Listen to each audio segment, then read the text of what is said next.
Hello, Da Vinci. Welcome back. This is Wednesday, the 3rd of February's history lesson. Can I name constellations in the Northern Hemisphere? So let's move on. If I click the screen.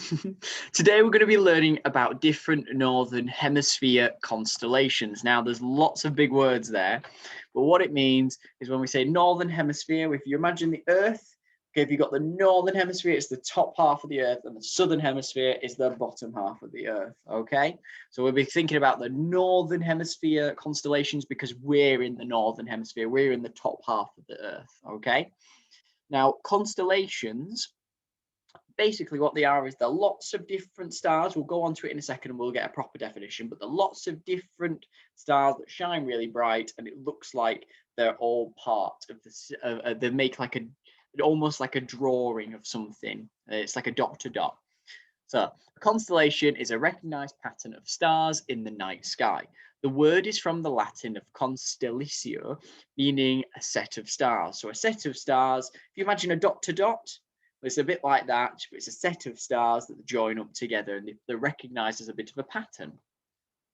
There are 88 officially recognized constellations in the sky. These astronomical patterns have a fascinating and long history behind them.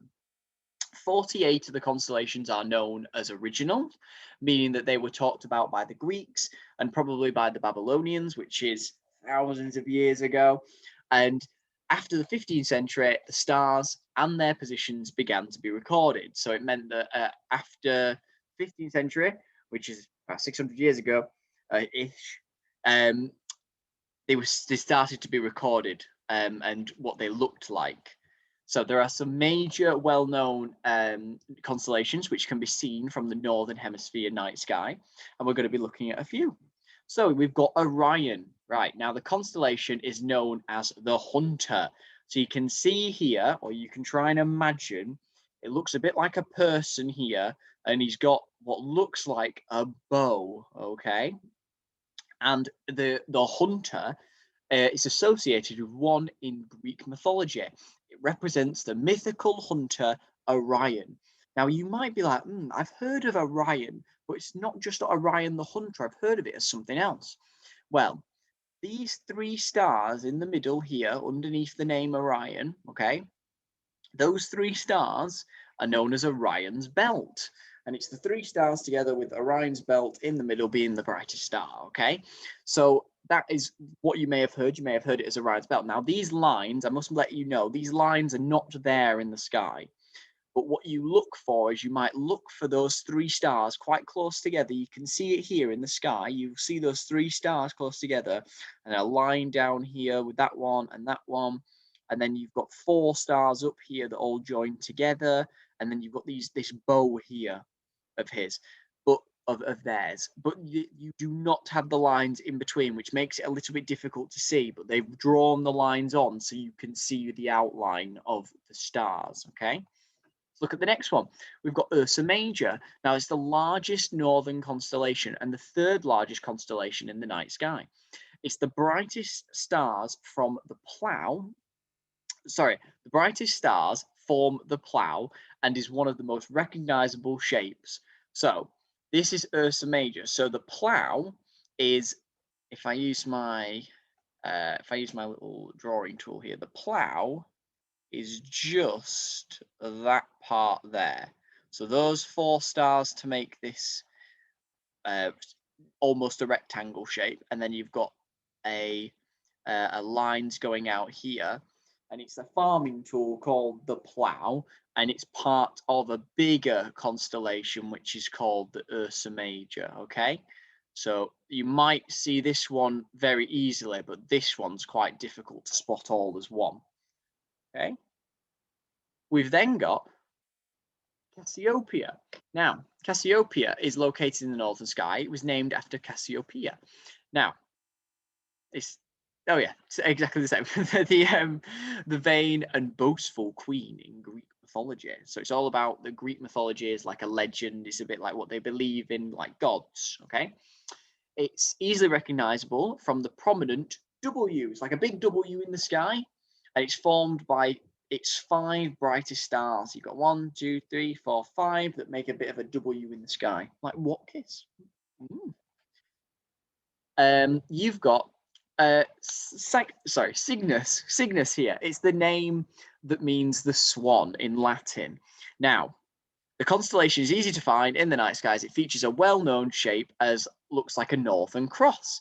So it's interesting because it looks like a big cross in the sky, even though it means the swan. It doesn't really look like a swan to me, but this is what it looks like, a big cross in the sky. It's now going to be your turn. Now, I'm not feeding you lots of information about it because it's just things that you might see at night. But what I want you to do is, I'm hoping this will be a nice activity that you don't do straight away. Maybe you could take a little bit of time doing this, especially because you can't do it straight away when you see this video. I want you to go out at night if you can, not out of the house, but if you've maybe got a window that you can go to and you can look up at the sky. If you've got an adult with you and you can go outside, that'd be brilliant. But if it's a nice clear night, which means it's not cloudy and you're not in a really bright lit area, it needs to be quite a dark area so that you can see straight up into the sky. And you might be able to try making a familiar shape. Might be able to see a familiar shape in the stars. Now, I want you to try and make some of these constellations. Now, if you've got black paper and a white colouring pencil or paint or chalk, you can make your own constellation on black paper. But I completely understand that not everyone has black paper at home. I don't. If you do and you're very arty, that's perfect. You could do that. But what I'm thinking is I'm going to put some constellations up on the next slide, which you might be able to match to what you see in the night sky. But I would like you to draw the constellations almost like a dot to dot on your paper. And then if you're careful with your pencil, you can push a hole through your paper. You see if I've got an example here. So if you're careful, and you draw your constellation on, let's say that's one of your stars. If you're really careful, you might be able to just poke a very, very slight hole through. So you can see it's got a hole shining through there. Then what I'm going to suggest is you go into a dark room and you get a torch and you shine the torch through. And because you've got the hole in the paper, it's going to shine that light through and showing a very similar shape to the constellation at night.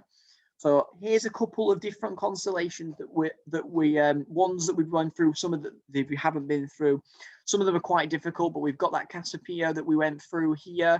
We've also, on the next page, we've got Orion the Hunter. Now that is a difficult one, but you have to remember we've got that Orion's belt, and then the Big Dipper. Now that's a different name for it. The Big Dipper is also known as the Plough or the Ursa Major one. The part of the Ursa Major that I highlighted, also known as the Big Dipper sometimes. Okay, so that's everything for today. It might take you a few days to be able to do this activity because of the sky might not be very clear. It depends on what the clouds are doing. But if you can have a go at doing that, I know it's going to be difficult for some because you might not have access to looking outside of a window or anything like that. That's absolutely fine. So just do your absolute best. Maybe you could even just draw your own constellation if you'd like. That's everything for today. I look forward to seeing you in the next one. Goodbye, Da Vinci.